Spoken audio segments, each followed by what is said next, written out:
It's good to be here. It's good to see this room so filled up. I want to thank everybody who has worked so hard to put this debate together because it's so important for this election.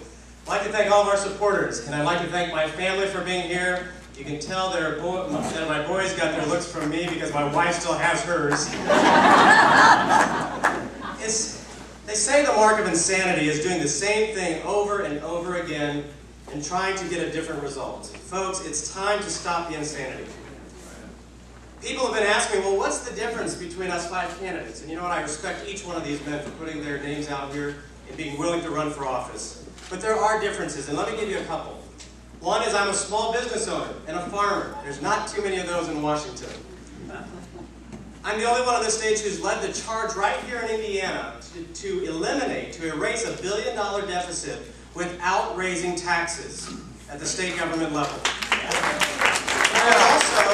I would also disagree with, even though I greatly respect Senator Coates, I would disagree with his vote on the Supreme Court Justice, Judge Sotomayor for the Appellate Court, and Justice Ginsburg for the Supreme Court.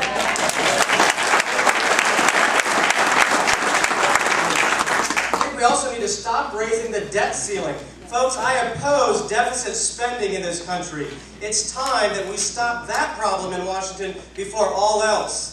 I think it's time that we also, after I helped pass the state sovereignty legislation, I think it's time that we cut our federal government back to the size of the original piece of parchment that it was written on. There's also people out there sweeping ethics reform in the State House, trying to drawing the lines distinctly between the relationships between lobbyists and legislators. I believe it's the same legislation that we need to take to Washington, D.C., and that we need to define those, and we must demand transparency and accountability. The winner of this primary is going to be running against a well-funded Democrat blue dog. I ask you to support us in changing Washington, not changing America.